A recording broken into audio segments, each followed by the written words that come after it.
Hello, thank you for joining us for What's New in DataMap in 16.0. Today we're going to review all the new features that you're going to see for the 16-17 school year. Some of the new features you will see today as we go through DataMap is you will see our new look and feel, that you will see the consistency within our product. On the student roadmap, we now have the ability to move right to special services. To see if a student has an active IEP, we will be able to see those closed tasks as well as move to open tasks. We'll have the ability to select multiple subjects. And the interventions, our huge enhancement is the ability to add attachments. Our multiple measures page, you'll see our new subjects and additional filters. And on our assessment comparison, we have now added the PARCC and OCBA. As we look at a previous data map, we have the blue header bar up on the top, the gold bar underneath, we have the gold data map icon, and each of our pages are listed with an actual name for the page. So those are some of the features that will probably stand out to you as we move forward in 16.0. In DataMap 16.0, we're going to see that new look that you're going to see consistent throughout our products, with the blue banner on the very top and the light blue banner underneath.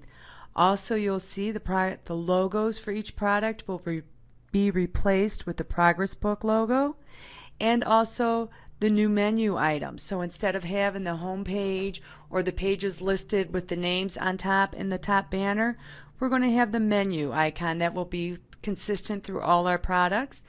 Navigation works exactly as it did prior. Click on that menu icon and that menu bar displays down. And all those options and navigation to the different areas within the applications work just as they did before. Also, I'm going to go over to the student roadmap. So I will key in a student's name and click Find. We will see a new icon on the student roadmap to indicate whether each section is collapsed or open. Before, we just had the minus sign, so it was very hard for users to know whether a section was expanded or if there was any information underneath a section.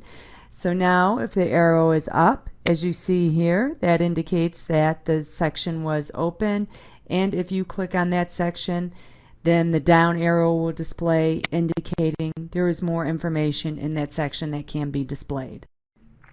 Now we are going to move over to our student roadmap. We're going to show you the ability to be able to move from the student roadmap over to special services to view those completed tasks for students that have an active IEP.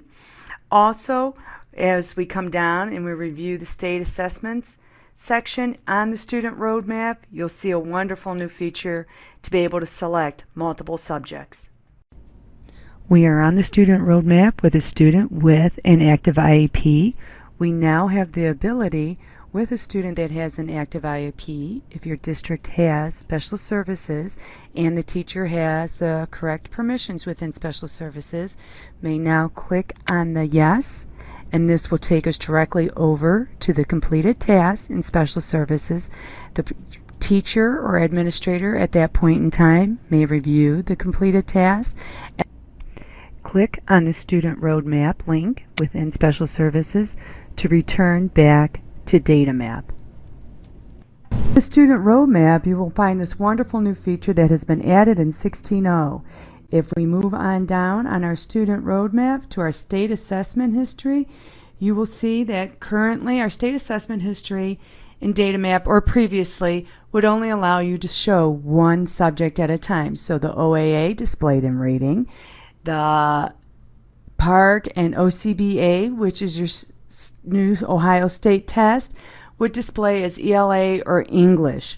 And you weren't able to see those test assessments together, and sometimes you want to see all of the state assessment history together. So now you do have that ability. If we come over to subject, reading will always be defaulted as what is checked initially, but now you have the option not only to move between different subjects, but to select multiple subjects. So depending on the subjects and the grade that the student is in, you will now be able to select those multiple subjects, come on down, and now, as you can see, now that I have English and reading selected, I am able to see all those subjects together, the scores, and how this student has performed in each individual standard area as well. On our intervention section, we're going to see how to add attachments. That is an exciting new feature that we have within our interventions, as well as how to insert tables into each section and customize those forms. On the interventions, you now have the ability to add forms. So you must have an intervention, and you must have saved it first.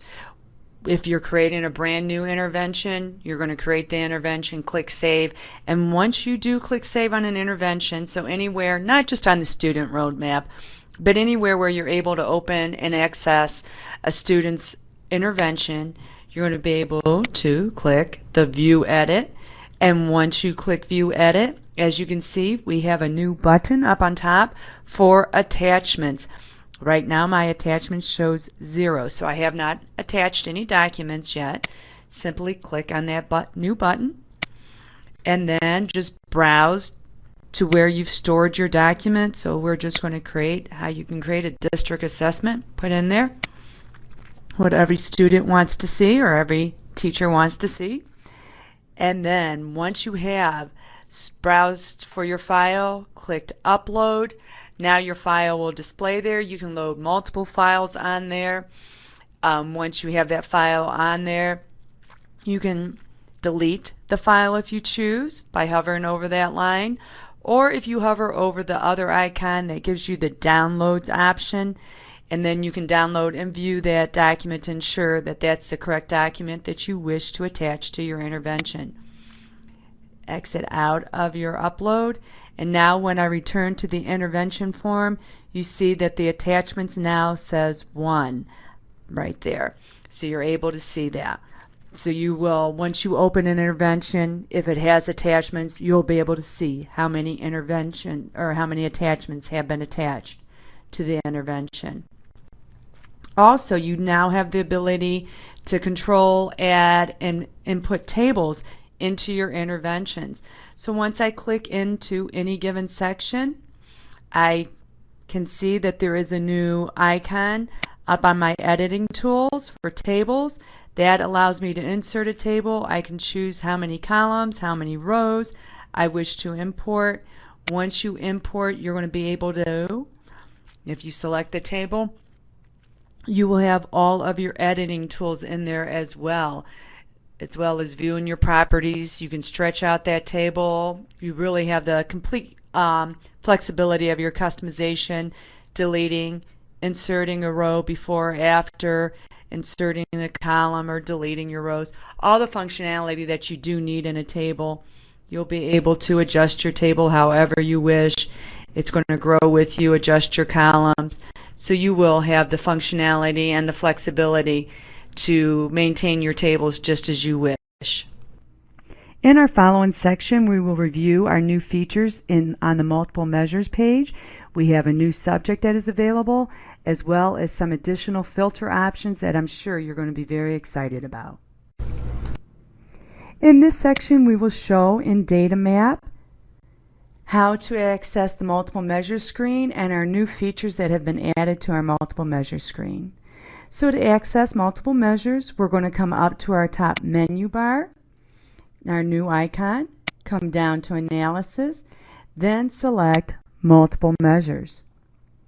On our multiple measures screen, previously you could only show one subject at a time, which caused an issue with our previous state assessments of OAA and OGT. Their subject was reading, and now with our new state assessments with PARC and OCBA, which is our new state assessment, both of those, the subject is ELA or under English.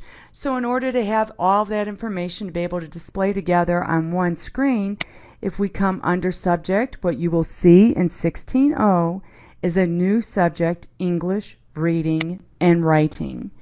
If I select that, now I can come down to my assessment types, and I can, as we could before, select multiple assessments. So I'm going to select my OAA and my PARC assessment. Then I'm going to come down and select my school years. So the 14-15 school year would have been for Park. My 13-14 school year would have been OAA. Now I can come on down and even further define and say I want to see a third-party assessment or a data point, and I'm going to select Map. Map the assessment scores display under reading, so that will fit in with our English reading and writing subject. Also, please be aware for your subjects. Now in DataMap, starting in 16.0, if you wish to have your report card marks to display on the screen, you will need to check the checkbox, Include Course Mark. And now I'm going to go ahead and scroll down on my screen just a little bit, and I will continue to refine my search and select one subject, Math. So now when I do my search, you see we have our reading scores, and then we have our Park score.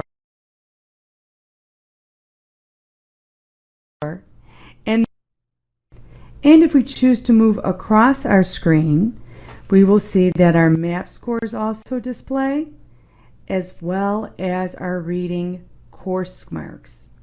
So that is a great feature that has been added into DataMap.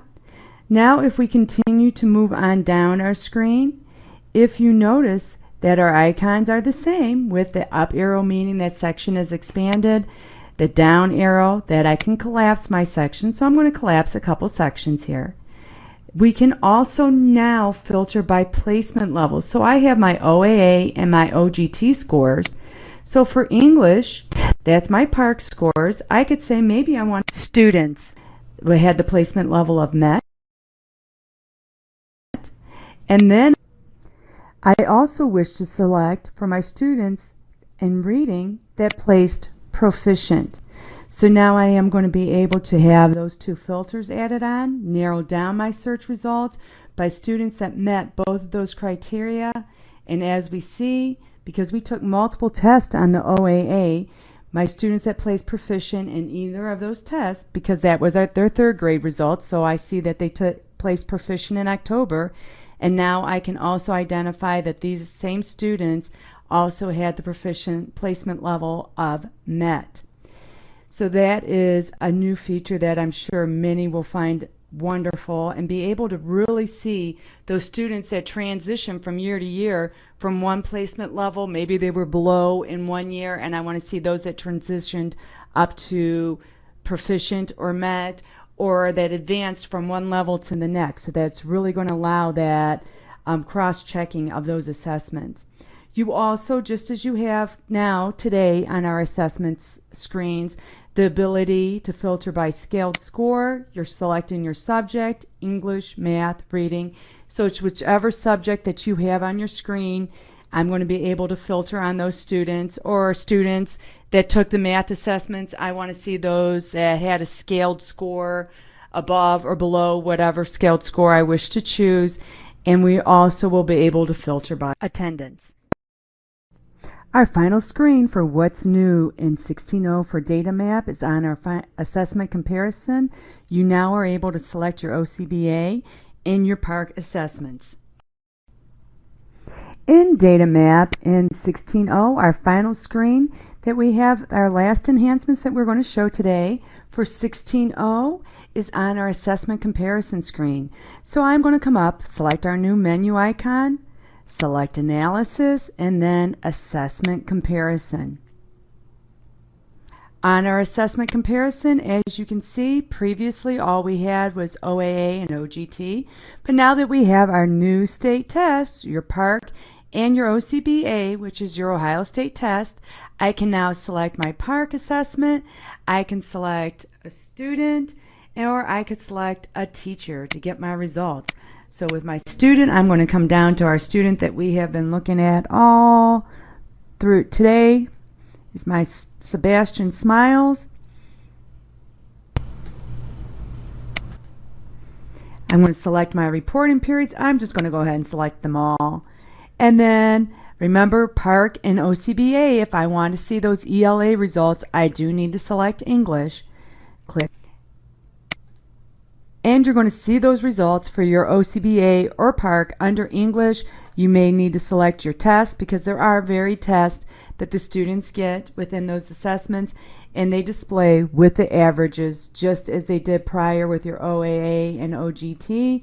We also see the results down below, and again, those sections may be clicked on to see the complete details of the results and how we got those numbers.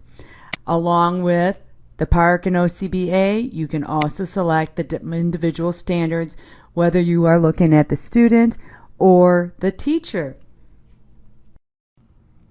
This concludes our What's New in 16.0 for DataMap. As you saw, our new look and feel for DataMap, our consistency within our products, as well as the new menu icon that you will also see consistently throughout our products.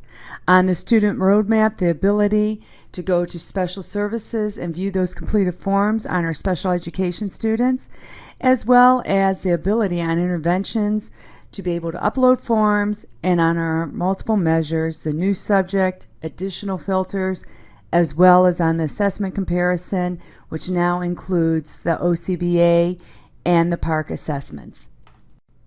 Thank you for joining us, and thank you for being a valued DataMap customer.